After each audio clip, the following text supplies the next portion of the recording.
പ്രിയമുള്ള കൂട്ടുകാരെ, ഞാൻ ഈ വീഡിയോ ഇടാൻ കാരണം ഈ വീഡിയോയിൽ ഞാൻ പറയുന്നത് ഒരു അവയർനെസ് ആയിട്ടാണ് ഞാൻ വന്നേക്കുന്നത്. അതായത് ഇപ്പം ധാരാളം കുട്ടികൾ BSc നേഴ്സിംഗ്, GNM, ANM തുടങ്ങിയ കോഴ്സുകളിലൊക്കെ അപ്ലൈ ചെയ്യാൻ വേണ്ടി വെയിറ്റ് ചെയ്യുന്ന കുട്ടികളുണ്ട്. അപ്പോൾ അവർക്കുള്ള ഒരു അവയർനെസ് ആയിട്ടാണ് ഞാൻ ഇടുന്നത്. നമ്മുടെ നേഴ്സിംഗ് കോളേജുകൾ നിങ്ങൾ ബാംഗ്ലൂരൊക്കെ തിരഞ്ഞെടുക്കുമ്പോൾ സൂക്ഷിക്കേണ്ട ഒരുപാട് കാര്യങ്ങളുണ്ട്. ഞങ്ങളുടെ അനുഭവത്തിൽ പറയുകയാണ്, എൻ്റെ ചേച്ചി നേഴ്സിംഗ് ആയിരുന്നു, പുള്ളിക്കാരി GNM പഠിക്കുന്നു, ഇപ്പം 3rd ഇയറിലോട്ട് കയറി.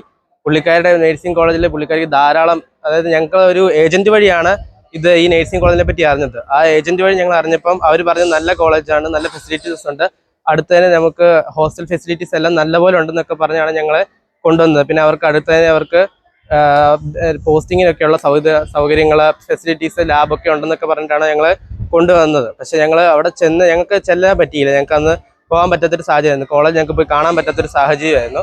പക്ഷേ ഞങ്ങൾ അഡ്മിഷൻ്റെ ടൈമിലാണ് അവിടെ പോയത്. ഞങ്ങൾ പൈസയൊക്കെ കൊടുത്ത് അഡ്മിഷൻ എടുത്ത് അവിടെ ചെന്നപ്പോഴാണ് ഞങ്ങൾക്ക്, അതായത് അവിടെ ഒരു ശരിക്കും ഹോസ്റ്റൽ ഫെസിലിറ്റീസ് പോലും നന്നായിട്ടില്ലാത്തൊരു കോളേജാണ്.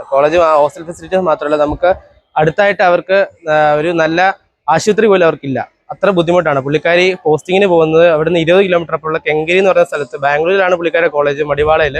അവിടുന്ന് 20 കിലോമീറ്റർ അപ്പുറമുള്ള കെങ്കരിയിലാണ് പുള്ളിക്കാരി പോസ്റ്റിങ്ങിന് പോകുന്നത്. അപ്പം അങ്ങനെ പോസ്റ്റിങ്ങിന് പോകുമ്പോൾ അവർക്ക് ധാരാളം മുതിർന്നവർക്ക് ഫുഡ് കിട്ടത്തില്ല, കൃത്യസമയത്ത് ഫുഡ് കിട്ടത്തില്ല. പിന്നെ കെങ്കരി മെഡിക്കൽ കോളേജിലാണ് അവർ പോസ്റ്റിങ്ങിന് പോകുന്നത്. അവിടെ ഭയങ്കര പണിയാണ്. അപ്പം അവർക്ക് ഇത്ര സമയം ഭയങ്കരമായിട്ട് അവർക്ക് ജോലി ചെയ്യുന്നുണ്ട്, പോസ്റ്റിങ്ങിന് ഇത്ര സമയം ഭയങ്കര നിർത്താതെ ജോലി. പിന്നെ മറ്റുള്ള ബുദ്ധിമുട്ടുകൾ, കോളേജിൽ നിന്ന് പഠിത്തം ശരിയാവുന്നില്ല, പിന്നെ കോളേജിൽ പഠിക്കാൻ സമയം കിട്ടുന്നില്ല, പിന്നെ ധാരാളം ബുദ്ധിമുട്ടുകൾ, എക്സ്റ്റേണൽ ആയിട്ടുള്ള കുറേ ബുദ്ധിമുട്ടുകളൊക്കെ ഉണ്ടാവുന്നുണ്ട്.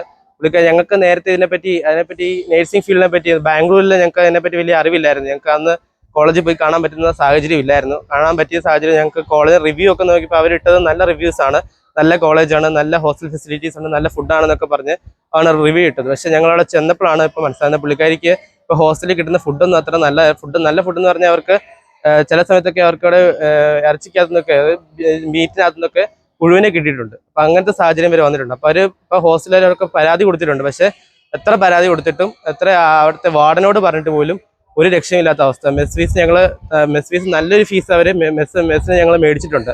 ഹോസ്റ്റൽ ഫീസായിട്ട് മെസ് ഫീസായിട്ട് നല്ലൊരു ഫീസ് അവർ മേടിച്ചിട്ടുണ്ട്. പക്ഷേ അതുകൊണ്ട് നിങ്ങൾ ശ്രദ്ധിക്കേണ്ട കാര്യം എന്ന് വെച്ചാൽ, നിങ്ങൾ ചെല്ലുമ്പോൾ നിങ്ങൾ ആദ്യം നിങ്ങൾ തന്നെ പോയി കോളേജ് കാണുക. സ്ഥാപനത്തിന് അംഗീകാരമുണ്ടോ, INCയും KNCയും ഉണ്ടെന്ന് ഉറപ്പ് വരുത്തുക. നല്ല കോളേജാണെന്ന് ഉറപ്പ് വരുത്തുക. നിങ്ങൾക്ക് അവിടെ പഠിച്ച ആരോടെങ്കിലും ചോദിക്കുക. എന്നിട്ട് മാത്രമേ നിങ്ങൾ